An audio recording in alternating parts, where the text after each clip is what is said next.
Hebron Ministries. போன வாரங்களில் நான் கொடுத்த செய்தி கிறிஸ்துவின் உறவுகள், திராட்சை தோட்டத்தின் காவலாளிகள், திராட்சை தோட்டத்தின் கனிகள். நாம திராட்சை தோட்டத்தில் காவலாளிகளாக இருந்தால் நிச்சயமாக கனிகளை கொடுப்போம். திராட்சை தோட்டத்துடைய சத்தம், திராட்சை தோட்டத்துடைய சத்தம். அப்போ திராட்சை தோட்டத்தில் கனி கொடுத்தா உங்கள் சத்தத்தை கட்டாயமாக நிச்சயமாக அப்படின்னா வேண்டுதல், உங்களுடைய ஜபங்கள் எல்லாவற்றையும் தேவன் கேட்பார். திராட்சை தோட்டத்தின் தேவன், ஆண்டவர் தேவன். இப்போ இதெல்லாம் பார்த்துட்டு அந்த காவலாளியாக இருக்கிறாங்க, கனி கொடுக்குறாங்க, அவர்கள் தேவனுடைய சமூகத்தில் முறையிடுறாங்க. அதெல்லாம் தேவன் கேட்டு என்ன செய்வார்? பரிசுத்த ஆவியானவர் உங்களோடு கூட வந்து வாசம் செய்வார். ஹல்லேலூயா. என் ஆண்டவர் ஆசீர்வதிச்சா அதை செய்கிறேன் அப்படின்னு பொருத்தனை பண்ணார். அவர் பொருத்தனை பண்ணி முடிச்சோம், போன வாசலுக்கு அதில் ஆசீர்வதிச்சிட்டார். ஹல்லேலூயா. இன்னைக்கு வந்து சொல்கிறாரு, என்ன அந்த லிஸ்ட்டில் வச்சுங்க பாஸ்டர், நான் இன்னும் பெரிய காரியங்களை சபைக்கு செய்ய வேண்டும் என்று. அப்போ அந்த பொருத்தனையை ஆண்டவர் அதற்காக வெயிட் பண்ணிருக்காரு. பார்த்தீங்களா, இது ரொம்ப பயங்கரமான காரியம். அதுதான் அந்த இன்ட்ராக்ஷன். அப்போ அந்த பொருத்தனை செய்த உடனே அவர் சாதாரண நிலையில் ஒரு எம்ப்ளாய் சாதாரணமாக ஒரு வேலையில் இருக்கார். அவர் ஆண்டவர் அளவில்லாமல் ஆசீர்வதிச்சிட்டார். ஆண்டவர் அந்த திட்டங்களை இன்றைக்கி அது நடந்துச்சு. அதுக்கப்புறம் பாதுகாப்பு, ஆறுதல் இதெல்லாம் கிடைக்குது. நாலாவது காரியம் பார்க்கும் பொழுது அந்த ஆடுகள் என்ன பண்ணுது, எல்லாரும் இப்போ 4 பேர் வந்து கூப்பிட்றான், அந்த ஆடுகள் வரமாட்டுது. ஆனால் மேய்ப்பன் கூட்டம் உடனே அந்த ஆடுகள் வருகிறது. எதை குறிக்குது? பின்பற்றுகிறது. எங்கெல்லாம் அந்த மேய்ப்பன் கூப்பிட்றான் அந்த ஆடுகள் போகும். ஏன்னா அந்த ஆடுகளுக்கு அந்த அந்த மேய்ப்பனுடைய குரல் தெரியும், அவன் பட்ட பாடுகள் தெரியும், ஒவ்வொரு நாளும் பராமரிக்கிறது தெரியும், அதனுடைய தொடர்புகள் தெரியும். அதனால் அந்த ஆடுக்கு ஒரு நம்பிக்கை இருக்குது, இந்த மேய்ப்பன் பின்னாடி போனால் நம்ம ஒரு நாளும் கெட்டு போவதில்லை என்பதை புரிஞ்சுக்க போகுது. 5வது காரியம், அது என்ன செய்தது? அந்த ஆடுகள் அந்த மேய்ப்பனுக்கு விசுவாசமாய் இருக்கிறது. அப்படின்னா உண்மையாய் இருக்கிறது என்பதை பார்க்க முடியும். ஆண்டவர் சபையை கர்த்தர் எப்படி வச்சுருக்காரு? உண்மையாய் வைத்திருக்கிறார். 6வது காரியம், அந்த ஆடுகளுக்கு உடைய பார்வை வந்து 360 டிகிரி. இந்த கேமராவில் சிசி கேமரா இருக்கு பாருங்க, அந்த கேமராவில் ரொட்டேட்டிங் கேமரான்னு ஒன்று இருக்குது. அது 360 டிகிரிஸு திரும்பும், அப்படியே திரும்பி கம்ப்ளீட்டாக இருக்கும். நம்ம எடிபிளிஸ்ட் அந்த கேமரா இருக்குது, எங்கள் வீட்லேயும் அந்த கேமரா இருக்குது. யார் அதை கிராஸ் பண்ணி போனால் கூட கரெக்டாக எனக்கு தெரிஞ்சிடும். அங்கே மேலே இருந்து கவனிச்சுன்னு கவனிக்கிறது வந்து அந்த ஆஃபீஸில் வந்து அம்மா தான். அவங்க கரெக்டாக சொல்லுவாங்க, அவருடைய கரெக்டாக எல்லாத்தையும் கவனிச்சுன்னு இருப்பாங்க. ஏதாவது ஒன்று போலீஸ்காரன் ஏதாவது நடந்துட்டால் கூட நேராக சார் கொஞ்சம் சிசி கேமரா கொஞ்சம் பார்க்கணும் சார் அப்படின்னு சொல்லுவான். அதனால் அப்படி அந்த மாதிரி இந்த ஆடுகளுக்கு அந்த கண் பார்வை இருக்குது பார்த்தீங்களா, அந்த கண் பார்வை 300 டிகிரியா. அப்படின்னா என்ன அர்த்தம்னா, இப்படி இருக்குதுன்னா அங்கே யார் வராங்கன்னு தெரியும் உங்களுக்கு, அதெல்லாம் கரெக்டாக தெரியும், உங்களுக்கும் தெரியும். உங்களுக்கு யார் பக்கத்தில் போகிறாங்க, ஆனால் பார்க்க மாட்டீங்க, பார்க்காத மாதிரி இருப்பீங்க. ஆக வந்து அப்புறம் பார்த்துட்டு என்னம்மா கவனிக்க மாட்டேன், எப்போ வந்தீங்க சிஸ்டர், நான் பார்க்கவே இல்லை சிஸ்டர் அப்படின்னு சொல்லுவீங்க. ஆனால் வந்து உங்களுக்கு தெரியும். அதுபோல் இந்த ஏன்னா அந்த ஆடுகள் கேரக்டர் தான் நமக்கு இருக்குது. அந்த ஆடுகள் கேரக்டராக அவர் சொல்கிறாரு, ஒரு 160 டிகிரியில் உங்கள் கண்ணு சுற்றுது பாருங்கள். உங்கள் கண்ணு என்னத்தின்னு சுற்றுது? 360 டிகிரியில் உங்கள் கண்ணு சுற்றுது. எங்கே போகிறோம் என்ன வரும் எல்லாருக்கும் தெரியும். கரையா சில சமயத்தில் சரி சில காரியம் ஏதோ ஒரு பர்பஸ். 7வது காரியம், அந்த ஆடுகள், ஒரு ஆடுடைய கேரக்டர் என்னென்னா 50 ஆடுகளோடு கூட ஒற்றுமையாக இருக்குமா. ஹல்லேலூயா. சோஷியல் ஆக்டிவிட்டி, சோஷியல் பழகுமா, சண்டை போட்டுக்காது. எல்லா மிருகங்களும் சண்டை போடுறத நம்ம பார்த்துருக்கோம்ல. ஆடுங்க சண்டை போடுறது என்ன பண்ணும், வேற ஒரு மந்தையிலேருந்து வரும்போது போய்ட்டு மோதும், சண்டை போடும். ஆனால் அந்த மந்தைக்குள்ளே இருக்க ஆடுகள் 50 ஆடுகள் எப்படி இருக்குமா? ஒற்றுமையாய் இருக்குமா, அதோடைய கேரக்டர். சரி, 8வது கேரக்டர் என்னென்னா, அந்த ஆடுகள் என்ன பண்ணுமோ, அந்த ஆடுகள் தன் குட்டிகளுடைய குரலை அறிந்து கொள்ளும். உங்களுக்கு தெரியும், அது சொல்ல தேவையில்லை. உங்கள் குழந்தை அழும் பொழுது, இப்போ ஹாஸ்பிட்டலில் நீங்கள் ஒரு குழந்தை படுக்க வச்சுருக்க, 4 குழந்தை அழுது டெஸ்ட்லாம் வைப்பாங்க பாருங்கள். ஒரு 10 குழந்தைய படுக்க வச்சுட்டு ஒரு 3 மாதம் பிறந்த 2 மாதம் பிறந்த குழந்தை படுக்க போயிட்டு அவங்க கண்டுபிடிப்பு சொல்லுவாங்க. யார் குழந்தை? அந்த அம்மா வந்து கை தூக்குவாங்க, அது ஏன் குழந்தைன்னு சொல்லுவாங்க. ஏன்னா அந்த குழந்தை அழற சத்தத்தை வச்சு அந்த 3 மாதம் 2 மாதத்தில் அந்த குழந்தையோடு பழகினதில் வச்சு கண்டுபிடிச்சிடறாங்க. அதுபோல் அந்த குட்டிகளுடைய சத்தத்தை இந்த ஆடுகள் அறியும். நமக்கு தெரியாது, எல்லாம் ஒரே மாதிரி இருக்கும் குட்டி, ஆனால் அந்த ஆட்டுக்கு தெரியும் அந்த குட்டி எப்படிப்பட்டதுன்னு. அதுபோல் தேவன் உங்களுடைய சத்தத்தை அறிவார். ஹல்லேலூயா. அதுக்கப்புறம் 9வது காரியம், அந்த ஆடுகளுக்கு எது விஷமுள்ள மேய்ஞ்சிக்கிட்டே போகுது, காட்டில் மேயுது. காட்டில் மேயும்போது அதில் நிறைய என்னது இருக்கும், செடிகள் இருக்கும். அந்த செடியை கரெக்டாக அது கண்டுபிடிச்சிடும். அந்த செடியை என்ன பண்ணிட்டோம், கண்டுபிடிச்சி அந்த செடியை சாப்பிடாது. விஷம் சாப்பிட்டது அந்த இது செத்து போகாது. அதுபோல் விசுவாசிகள் எது நல்லது எது கெட்டது என்று பகுத்தறிகிற தன்மை ஆண்டவர் உங்களுக்கும் எனக்கும் வைத்திருக்கிறார். ஹல்லேலூயா. வேத வசனங்களை படிக்க படிக்க படிக்க ஆண்டவர் உங்களை அழகாய் வழி நடத்துவார். தேவனுடைய கரமும் தேவனுடைய தயவுகளும் ஆசீர்வாதங்களும் கர்த்தரிடமே உங்கள் மேலே வைத்திருக்கார். விஷத்தன்மைகள் உங்களோடு பழகிற ஆட்களை நீங்கள் புரிந்து கொள்வீர்கள். யாரோட பழக வேண்டும், எந்த குடும்பத்தோடு பழக வேண்டும், பிரிக்கிற குடும்பத்தோடு பழகக்கூடாது. எல்லாவற்றையும் கர்த்தர் உங்களுக்கு கற்றுக் கொடுப்பார். எப்படி வாழ்க்கையில் முன்னேற வேண்டும், ஆசீர்வதிக்கப்படணும், உயர்த்தப்பட வேண்டும் என்பதை எல்லாம் கற்று. அது மாத்திரமல்ல, வரப்போகிற ஆபத்துகளிலிருந்து உன்னையும் உன் குடும்பத்தையும் கர்த்தர் பாதுகாத்து விடுவார். அதுதான் இதில் ஹையஸ்ட் ப்ரொடெக்ஷன், பாதுகாப்பு. உலகத்தில் பார்த்தீங்கன்னா எல்லாம் பணம், திடீர்னு ஒரு ஆள் செத்து போயிடுவான், டப்பான்னு செத்து போயிடுவான். அது அவ்வளோ சீக்கிரத்தில் தேவனுடைய பிள்ளைகளுக்கு நடக்காது. ஒரு சில இடத்துல நடக்கும், ஏன்னா அவங்க தேவனை விட்டு விலகி போயிடுவாங்க, அதனால் நடக்கும். நீங்கள் ஜெபிச்சிங்கன்னா ஆண்டவர் அதையும் பாதுகாக்க வல்லமை உள்ளவராக. உங்களுக்கு மேற்கொண்டு எதுவும் நடக்காது.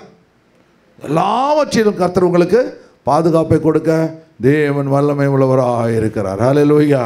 நீங்கள் அடுப்பு பற்ற வச்சாலும் சரி, ஊரையே பற்ற வச்சாலும் சரி, உங்களுக்கு ஒன்றும் ஆகாது. உங்களுக்கு ஒன்றும் ஆகாது. அந்த சாத்ராக் மேஷாக் ஆபேத்நேகோ தூக்கி அந்த இது தீயில போடுறானுங்க, எல்லாம் செத்து போடுறானுங்க. இவன் இருங்க சாவே மாட்டுறாங்க பாருங்க. கூட கூட்டு போகிறவன் என்ன பண்ணுறான், அப்படியே கருகி போயிடுறான். முடிவு எல்லாம் ட்ரெஸ் எல்லாம் கருகி போகுது, எல்லாம் போயிடுறானுங்க. ஆனால் சாத்ராக் மேஷாக் ஆபேத்நேகோவுக்கு ஒன்றும் நடக்கவில்லை. ஏனென்றால் 4ஆம் மகராக கர்த்தர் அவரோடு கூட இருக்கிறார். ஹல்லேலூயா, ஹல்லேலூயா. 10வது காரியம் என்னென்னா, அது நோய், அதாவது பலவீனம் சுகவீனம் வரும்பொழுது அது செல்ஃப் மெடிக்கேஷனாக. அதுக்கு எந்த பச்சையிலையை சாப்பிட்டா உயிர் பிழைக்கணும் அந்த ஆட்டுக்கு தெரியுமா. இந்த கீரிப்புல்லை கீரிப்புள்ளையை பாம்பு கடிச்சிடும், பாம்பு கீரிப்புள்ளையை கடிச்சிடும். பார்த்துறீங்களா, கீரிப்புள்ளையை கடித்தா, ஆனால் அந்த கீரிப்புல்லை சாவாது. உங்களை கடித்தா என்ன கடித்தா நம்ம மேலே போயிடுவோம். ஆனால் அந்த கீரிப்புல்லை என்ன பண்ணோம், வேகமாக போயிட்டு அந்த அந்த பச்சைலையை சாப்பிடும். சாப்பிட்றது மாத்திரம் இல்லை, உயிர் பயத்தில் அந்த அந்த ஆமாம் அந்த பச்சளை மேலே படுத்து உருளும். ஒன்றுமே இல்லை, கொஞ்ச நேரம் கழிச்சு அப்படி பார்த்துட்டு போய் காயமன்னு போயிட்டே இருக்கும். இது பயங்கரமான காரியம். அப்போ அந்த கீரி பிள்ளைக்கு எது விஷம் முறிக்க செய்யுது என்பதை அறிந்திருக்கிறது. அதுபோல் இந்த அருமையான ஆடுகள் இல்லை என்ன பண்ணுமா, எது சின்ன சின்ன காரியங்கள் வரும்பொழுது அதே செல்ஃப் மெடிக்கேஷன். இப்போ நீங்கள் உடம்பு கடகடன்னு இருந்துச்சுன்னா டக்குன்னு டோலோ 650 எடுத்துக்கிறீங்க பாருங்கள். ஒரு டக்குன்னு என்ன பண்ணுச்சு, ஒரு சின்ன தும்புனா ஏதோ ஆக்ஷன் 500 ஏதோ ஒரு ஆன்டிபயாட்டிக் எடுத்துக்கிறீங்க, உடனே சாப்பிட்றீங்க, மாத்திரை. அதுக்கு பிறகு ஒன்றும் முடியலன்னா தான் நீங்கள் டாக்டர்கிட்ட போகிறீங்க. அதே போல் இந்த ஆடுகள் இந்த மேயும் பொழுது எல்லாத்துக்கும் மேய்ப்பண்ட ஓடி வராது. அது முடிஞ்ச அளவுக்கு அது என்ன பண்ணும், தன்னை சரி செய்து கொள்ளும். அதுபோல் உங்கள் வாழ்க்கையில் சின்ன சின்ன காரியங்களை ஆண்டவர்கிட்ட கேட்டு, ஆண்டவரே என்னை சுகப்படுத்த சொன்னால் உங்களை சுகப்படுத்துகிற தேவன் நிச்சயமாக உங்களோடு கூட இருக்கிறார். உன்னை விட்டு நான் விலகுவதும் இல்லை, உன்னை நான் கைவிடுவதும் இல்லை, உனக்கு நான் நிழலாக இருக்கிறேன். அல்லேலூயா. இரவிலே நிலவாயினும் பகலிலே வெயிலாயினும் உன்னை சேதப்படுத்துவதில்லை. அப்போது இந்த ஆடுகளுடைய கேரக்டர் என்னன்னா, அது தானாகவே இல்லை என்றால் கடைசியில் மேய்ப்பண்ணதுக்கு எல்லா காரியங்களும் செய்து எல்லாவற்றிலும் அந்த ஆபத்துகளிலிருந்து, சுற்றி வர ஆபத்திலிருந்து மேய்ப்பன் அவர்களை பாதுகாத்து கொள்வார். அந்த மேய்ப்பனுக்கு தெரியும் எந்த இடத்துல ஆடுகள் பாதுகாப்பாய் இருக்கும் என்பது மேய்ப்பர்களுக்கு சரியாய் தெரியும். அதனால் அந்த மந்தையை இந்த மேய்ப்பர்கள் சரியான விதத்தில் அவர்கள் அந்த ஆட்டு மேய்ப்பர்கள் பார்த்திங்கன்னா ஆடை தான் புள்ள மாதிரி வச்சுருப்பான். இப்போ ஆண்டவர் சொல்கிறாரு, நான் அவைகளை அறிந்திருக்கிறேன். சத்தத்தை கேட்கும் 10 அருமையான காரியங்களை பார்த்தீங்க. அப்போ அவர் சொல்கிறாரு, எது சத்தத்தை கேட்கிறதோ அவைகளை நான் அறிந்திருக்கிறேன். இப்போது ஆண்டவரை நீங்கள் சத்தத்தை கேட்கறது உண்மையானா நிச்சயமாக உங்களை தேவனை அறிந்திருக்கிறார், நோ டவுட் அதில். அப்போது அவைகள் எனக்கு பின் செல்கிறது. எங்கே நீங்கள் போக வேண்டுமோ ஆண்டவர் போகிறாரோ அங்கே கர்த்தர் உங்களை வழி நடத்துகிறார். நம்ம சர்ச்சு அதே மாதிரி தான். உண்மையாக சொல்ல நம்ம சர்ச்சு இந்த பைபிளில் வர மாதிரி தான். நம்ம சர்ச்சு மூடப்பட்ட பிறகு நம்ம என்ன பண்ணோம், கிரேஸ் ஸ்கூல்லேருந்து, மெட்ரிகுலேஷன் ஸ்கூல்லேருந்து, குட் ஷெப்பர்ட் ஸ்கூல்லேருந்து, ரயில் கல்யாண மண்டபத்துலேருந்து ஊரில் இருக்கிற கல்யாண மண்டபம்லாம் சுற்றி இங்கே வந்து நின்றுட்டுப்போம். ஆரம்பித்த இடத்துக்கு வந்து கடைசியில் நின்றுட்டோம். அத்தனை இடங்களிலும் கர்த்தர் ஒரு ஆட்டு மந்தையை போல உங்களை வழி நடத்தினார். தேவனுக்கு ஸ்தோத்திரம். ஹல்லேலூயா, ஹல்லேலூயா. எந்த ஆடு ஆண்டவருக்கு பின்னாடி செல்கிறதோ அந்த ஆட்டிற்கு என்ன சொல்கிறாராம், தேவன் நித்திய ஜீவனை கொடுக்கிறார். ஹல்லேலூயா. இப்போ சத்தத்தை கேட்கிற ஆடுகளுக்கு ஆண்டவர் நிச்சயம் பரலோகத்தை வைத்திருக்கிறார். வேதாகமத்தில் வாசிக்கும் பொழுது வந்து சாமுவேல்னு ஒருத்தர் இருக்கிறான். அவங்க அம்மா என்ன பண்ணுறாரு, அவன் குழந்தை இல்லை, குழந்தை பிறகுது. அந்த குழந்தைய கடவுளுக்கு கொடுத்துட்றாங்க. கடவுளுக்கு கொடுத்த உடனே ஆண்டவர் அவனோடு கூட பேச போகிறாரு. அப்போது அதுக்கு முன்னாடி கடவுளுடைய சத்தத்தை அவன் கேட்டதே இல்லை. நீங்கள் விசுவாசி ஆகி இப்போ நீங்கள் ஆண்டவர்கிட்ட சேர நீங்கள் கடவுளை சத்தத்தை கேளுங்க, கர்த்தர் உங்களுக்கு காண்பிப்பார் அப்படின்னு நீங்கள் ஒரு நாள் வந்து சொல்லிங்க பாருங்கள். யாரெல்லாம் நீங்கள் கை தூக்குலிங்களோ ஆண்டவர்கிட்ட ஒரு நாள் வந்து சொல்லிங்க, பாஸ்டர் நீங்கள் சொன்னீங்க, இது இப்போ விக்டர் சொன்ன மாதிரி இந்த வார்த்தையை நான் விசுவாசித்தேன், கர்த்தர் அதை செஞ்சார் அப்படின்னு சொன்னார் பாருங்க. அதுபோல் நீங்கள் இப்போ போய் ராத்திரியில் கேட்டு இந்த வாரமாக கேட்டுக்கிட்டே இருங்க. ஒரு நாள் அவர் என்ன வேலைக்கு போய் சுற்றிட்டு இருக்கிறாரு, உடனே வந்து கேட்குறதுக்கு, என்னம்மா நீ கூப்பிட்டியா அப்படின்னு கேட்குறதுக்கு நீங்கள் கதறி அழ வைப்பார், உபவாசம் இருக்க வைப்பார். ஒரு நாள் கர்த்தர் உங்களோட கூட பேசுவார். அப்படியே கேட்பீங்க, நேச்சுரலாக கேட்பீங்க. நான் பொய் சொல்லலை, உண்மையை சொல்கிறேன். ஹல்லேலூயா. உங்கள்கிட்ட பொய் சொன்னால் என்ன வரப்போது, ராத்திரினா 1 கோடி கொடுப்பீங்களா என்ன? ஒன்றும் கிடையாது. ஆண்டவர் தேவன் நிச்சயமாக பேசும். அதுதாங்க இந்த வந்து கடவுள். அதுதான் ஒரு பெரிய பவருங்க. ஏன் உலகமெங்கிலும் இவ்வளோ சபைகள் இருக்குது, உலகமெங்கிலும் ஏன் இதில் காரணம் நடக்குதுன்னா, இது ஆண்டவர் நேற்று இன்று நாளை என்ற மாதிரி 3 நிலைமைகளும் இதில் சொல்லப்பட்டிருக்கிறத பார்க்க முடியும். சத்தம் போய் நேராக போய் கேட்குறான். அப்போ வந்து ஏலி விட்டு அப்போ போய் சவுண்டு வருது, சாமுவேலே சாமுவேலே அப்படின்னு கடவுள் கூப்பிட்றாரு. அப்போ சத்தத்தை கேட்ட உடனே ஓடி போய் ஏலி தான் கூப்பிட்டாரு நினச்சிக்கிட்டு, நீ உங்களை ராத்திரியில் இது மாதிரி கூப்பிட்டுன்னா நீங்கள் வீட்டை காலி பண்ணிட்டு ஓடுருவீங்க. இந்த வீட்டில் ஏதோ இருக்குது பாஸ்டர், நீங்கள் வந்து ஜெபம் பண்ணுங்க, ஏன்னா என்ன மாட்டி விட்றதுக்கு, என் மேலே ஏறுறது இவர் மேலே ஏறிக்கிட்டுமே அப்படின்னு சொல்லிட்டு அப்படின்னு அப்புறம் என்ன பண்ண, அங்கே போயிட்டு தண்ணி தேய்ச்சி ஜெபம் பண்ணோன்னு அப்புறம் இது போல. ஆனால் இவன் என்ன பண்ணுறான், நேராக போய் ஏலிக்கிட்ட போய் கேட்குறான், ஐயா நீங்கள் என்ன கூப்பிட்டீங்களா? அவர் சொல்ல, நான் கூப்பிடலப்பா அப்படின்னு சொல்ல. மறுபடியும் வந்து 2ஆம் முறை ஐயா ஆண்டவர் கூப்பிட்றாரு, சாமுவேல் சாமுவேல் அப்படின்னா மறுபடியும் போய்ட்டு ஏலிக்கிட்ட போயிட்டு, ஐயா என்ன கூப்பிட்டீங்களா? இல்லை ஒன்றா கூப்பிடல. அப்போது 3ஆவது தடவை புரிஞ்சுக்கிறான். அப்போது ஆண்டவர் இவனோடு கூட பேசுகிறார். அப்போது அவன் சொல்கிறாரு, 3ஆவது உன்னை கூப்பிடும்போது நீ சொல்லு, அடியேன் இருக்கிறேன்னு சொல்லு, அடியேன் இருக்கிறேன்னு சொல்லு. அப்போது ஆண்டவர் தொடர்ச்சியாக பேசுவார் சொல்கிறான். இவன் ஒன்று அதே மாதிரி போட்டு சாமுவேலேன்னு ஆண்டவர் கூப்பிட்றாரு, இவன் அடியேன் இருக்கிறேன், ஐ எம் ஹியர் அப்படின்னு உடனே நடக்க போகிற காரியங்கள், அதாவது அவனுக்கு ஏலிக்கு நடக்க போகிற காரியங்கள் எல்லாவற்றையும் கர்த்தர் அவனோடு கூட பேசுகிறார். இவன் வந்து திரும்ப கேட்குறான், நேற்று ஆண்டவர் கூப்பிட்டார், உங்கள்கிட்ட என்ன பேசினார் அப்படின்னு சொல்கிறான். அப்போ அவன் சொல்கிறான், இதெல்லாம் பயப்படுறான், வேணான்றான். நீ சொல்லுன்னு. இப்போ எல்லாத்தையும் நடக்க போகிறதெல்லாம் அதே போலவே நடக்குது. உங்கள்கிட்ட என்ன சொன்னாரோ அது நிச்சயமாய் நடைபெறும். அப்போ தான் நீங்கள் புரிஞ்சுப்பீங்க, பிசாசுடைய குரலுக்கும் நம்ம உறவினர்கள் குரலுக்கும் நம்ம நண்பர்கள் குரலுக்கும் ஆண்டவருடைய குரலுக்கும் உள்ள வித்தியாசத்தை நீங்கள் புரிந்து கொள்வீர்கள். ஹல்லேலூயா. கடவுள் பேசுகிறார். அதுக்கப்புறம் உங்களை அசைக்கவே முடியாது. நீங்கள் 5 மணி சர்வீஸ் தான் 4:30 மணிக்கு வந்து உட்காந்துருப்பீங்க. இன்னும் அது நடக்காதனால ஜாலியாக வரீங்க. ஆனால் அது நடக்க ஆரம்பிச்சிச்சுன்னா தேவன் மேல் ஒரு வைராக்கியம் வந்துவிடும், ஒரு பயம் வந்துவிடும். ஹல்லேலூயா. அப்போ அந்த காரியங்கள் மிக முக்கியம். ஆண்டவர் இப்போது ஆண்டவருடைய கரம் அதே போல் வந்து எலியாவோடு கூட பேசுகிறார். அவன் எசபேலுக்கு பயந்து ஓடி ஒரு குகைக்குள்ளே போயிடுறான்.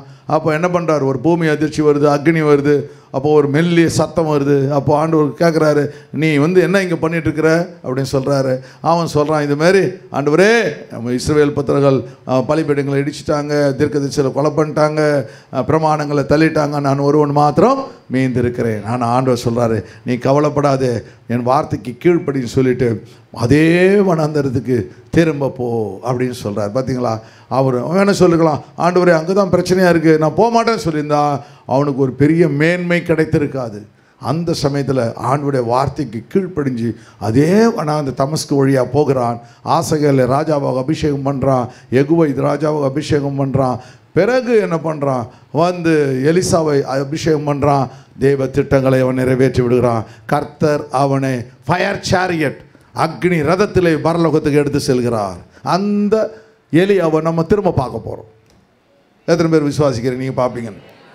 ஏங்க நம்ம செத்துப்பட்ட கூட பார்க்கணுங்க. நம்ம செத்தானா கூட பார்ப்போம். ஆண்டவர் திட்டம் நிறைவேறும். எலியா திரும்ப வரப்போகிறான், மோசே திரும்ப வரப்போகிறார்கள். அவர்கள் தான் சுவிசேஷத்தை அறிவிக்கப்படுறார்கள். தேர்ட் வேர்ல்டு வாருக்கு பிறகு பயங்கரமான காரியம் நடைபெற போகுது. அந்த 2 பேரும் அவர்கள் மரணத்தை ருசி பார்க்கவில்லை. தேவனுடைய திட்டத்தின் பிரகாரம் மரணம் ஒருவனுக்கு நிச்சயித்திருக்கிறது. அந்த மரணத்தை அவர்கள் பார்க்கணும். மறுபடியும் அவர்கள் வரப்போகிறார்கள். அல்லேலூயா. ஆண்டவர் தேவன் என்ன பண்ணுறாரு, அவர்கள் மூலமாக சுவிசேஷம் அறிக்கப்படுகிறது. பிறகு அவர்கள் கொலை செய்யப்படுவார்கள். பைபிளில் போட்டிருக்கு, அவர்கள் கொலை செய்யப்படுவார்கள். கொலை செய்யப்பட்டு வீதியிலே கிடைப்பதை உலகம் அத்தனையும் பார்க்கணும் படப்பட்டிருக்கு. அது நடக்க போகுது. அல்லேலூயா. நடக்க போகுது. எப்படி பார்ப்பாங்க? அப்போது 2000 வருஷத்துக்கு முன்னாடி 3000 வருஷத்துக்கு முன்னாடி எலக்ட்ரிசிட்டி கூட கிடையாது. ஆனால் இப்போ எப்படா பார்க்க முடியும்? உலகம் எல்லாம் பார்க்கும், ஒவ்வொரு மனுஷனும் பார்ப்பான்னு எழுதியிருக்கு. எப்படி பார்க்க முடியும்? குழம்பிட்டு இருந்துச்சு. ஆனால் இப்போ தான் தெரியுது, டிவின்னு ஒன்று வந்திருக்குது, சேட்டலைட்டுன்னு வந்திருக்குது. எந்த உலகத்தில் எது நடந்தாலும் அதை நாம் பார்க்க முடியும். பார்த்தீங்களா? அந்த வருஷம் எத்தனை வருஷத்துக்கு முன்னாடி நடந்த காரியம் இல்லையா? 2000 வருஷத்துக்கு முன்னாடி அது எழுதி வச்சிருக்குது, உலகம் பார்க்குன்னு சொல்லி. இன்றைக்கி நாம் வந்து மறிக்கிறத நம்மளால் பார்க்க முடியும். எல்லாம் உண்மை. பார்த்தீங்களா? பைபிளில் எவ்வளோ பெரிய ஆண்டவர் உங்களோடு கூட இருக்கிறார். ஹல்லேலூயா. அவனுடைய திட்டம், தேவனுடைய தயவுகள் அங்கே இருக்கிறத பார்க்க முடிகிறது. சரி, அப்போது அதே போல் அவனை ஆண்டவர் என்ன பண்ணுறார்? திரும்ப உபயோகப்படும். தேவனுடைய சத்தத்தை கேட்ட பிறகு தேவனுடைய வார்த்தைகளுக்கு அவன் கீழ்ப்படுகின்றான். தேவன் அவனை சுழல் காற்றிலேயே எடுத்துக்கொள்கிறார். நம்ம தேவனுடைய வார்த்தை கீழ்ப்படும்போது தேவன் நமக்கு ஒரு மேன்மையை கர்த்தர் வச்சிருக்கிறாரு, ஒரு ஆசீர்வாதத்தை கர்த்தர் வைத்திருக்கிறார். ஹல்லேலூயா. சரி, அதுக்கப்புறம் வசந்த வாசிங்க. நித்திய ஜீவனை கொடுக்க அவைகள் ஒரு காலம் கெட்டு போவதில்லை, ஒருவனவைகளின் கையிலிருந்து பறித்துக் கொள்வதும் இல்லை. அவைகளை எனக்கு தந்த என் பிதா எல்லோரிலும் பெரியவராய் இருக்கிறார். ஹல்லேலூயா.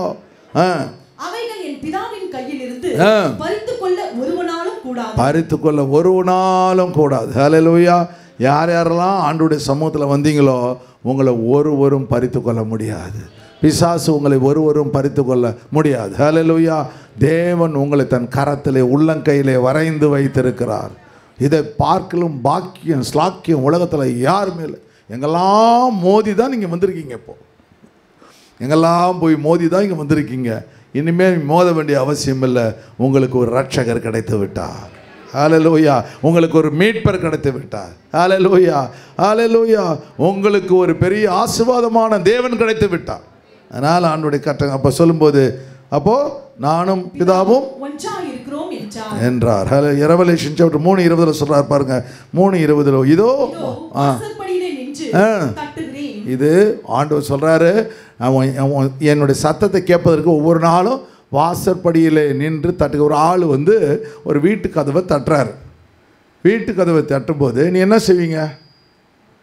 எவனா தட்டு போகிறான் அப்படின்னு படுத்து கிடப்பீங்களா? யார் தட்டுறதுன்னு கேட்பீங்களா? கேட்க மாட்டீங்களா? யார் பெல்? ஆமாம், யார் பெல் காலிங் பெல் அடித்தா பாருமா அப்படி சொல்லுவீங்க. யாராவது தட்டினாலும் நீங்கள் உங்கள் வீட்டு வாச கதவை தட்டினா நீங்கள் கேட்பீங்களா? கேட்க மாட்டீங்களா? கட்டாயமாக கேட்பீங்க. திருடன் தட்டிட்டு வருவாடா? வரமாட்டான். அப்போ யாரோ நல்லவங்க தான் வராங்க, கதவை தட்டுறாங்கன்னு கேட்பீங்க. அதுபோல் உங்கள் இதயத்தின் கதவை தேவன் ஒவ்வொரு நாளும் தட்டி கொண்டிருக்கிறார். ஏன் சபைக்கு போகல? ஏன் வேதம் வாசிக்கலை? ஏன் வந்து ஜெபிக்கலை? ஏன் வந்து என்னை கூப்பிடவில்லை? ஏன் உன் விண்ணப்பத்தை என்கிட்ட சொல்ல? ஏன் உன் வியாதிக்கு என்னை கூப்பிடலைன்னா ஆண்டவர் ஒவ்வொரு நாளும் உங்களுடைய இதயத்தின் கதவை தட்டி கொண்டே இருக்கிறார். ஹல்லேலூயா.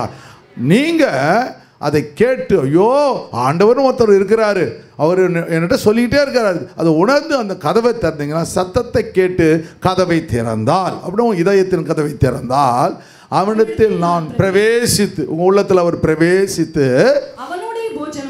அவனோடு கூட போஜனம் பண்ணுவேன். அப்புறம் என்ன அர்த்தம்? ஒரு ஆள் உங்கள் வீட்டை வந்துட்டார், அவர் பார்த்தா திடீர்னு பார்த்தா ஐயோ ஐயோ நான் எதிர்பார்க்கவே இல்லை, ஐயோ ஐயோ அப்பா ஐயோ சென்ட்ரல் மினிஸ்டரே வந்துட்டார், சென்ட்ரல் மினிஸ்டரே வந்து மற்றவங்க கண்டுக்காம விட்டுருப்பீங்க. அவன் என்ன இல்லைங்க சாப்பிட்டுட்டீங்களா, வெரி குட் குட் அப்படி சொல்கிறீங்க. ஆனால் இவர் இருங்க இருங்க உட்காருங்க சாப்பிட செய்கிறேன்னு சொல்லி உங்களுக்கு யாராவது பெரிய கெஸ்ட் வந்தால் என்ன பண்ணுவீங்க? அவங்களோடு கூட பந்தி இருக்க வைப்பீர்கள். ஹல்லேலூயா. அவர் சொல்கிறாரு, இல்லை இல்லை இல்லை நீ கூப்பிட வேணாம், நானே உன்னோடு கூட பந்தி இருப்பேன். ஹல்லேலூயா. அப்போ பந்தி இருக்கும்போது என்ன நடக்குது? உங்களுக்கு உற்சாகம் உண்டாகுது, சந்தோஷம் உண்டாகுது, சமாதானம் உண்டாகுது இல்லையா? பிறகு வந்து பாடியில் உள்ள எனர்ஜி கிடைக்குது.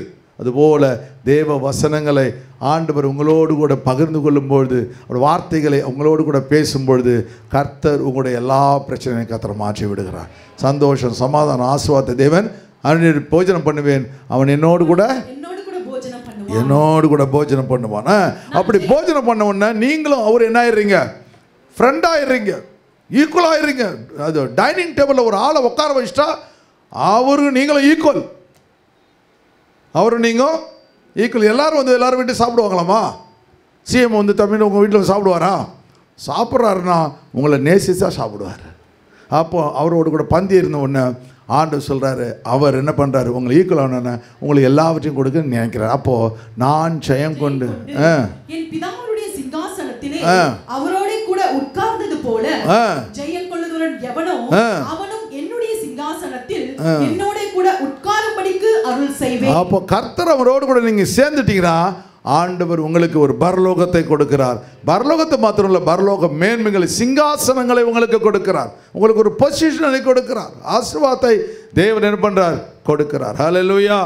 ஆண்டவருடைய திட்டங்கள். அப்புறம் சபைகளுக்கு சொல்லுகிறதை காதுள்ளவன் கேட்க கடவன் என்று எழுது. இதான் சத்தம். ஹல்லேலூயா. ஆவியானவர் சபைக்கு சொல்கிறதை காதுள்ளவன் கேட்க கடவன். கர்த்தர் தேவன் உங்களுக்கு ஆவியானவர், பரிசுத்த ஆவியானவர் இதெல்லாம் நீங்கள் புரிந்து கொண்டு அந்த சத்தத்தை கேட்டீங்கன்னா கர்த்தர் உங்களுக்கு ஒரு பெரிய ஆசீர்வாதத்தை, சிங்காசனத்தை கர்த்தர் வைத்திருக்கிறார். ஹல்லேலூயா. இன்னைக்கு 3 காரியங்களை இன்றைக்கு முடித்தோம். 1, அவருடைய திராட்சை தோட்டத்தில் கர்த்தர் உங்களை காவலாளிகளாய் வைத்திருக்கிறார். 2வது உங்களை கனி கொடுக்கிறவர்களாய் வைத்திருக்கிறார். 3வது அவருடைய சத்தத்தை கேட்கிறவர்களாய் வைத்திருக்கிறார். ஹல்லேலூயா.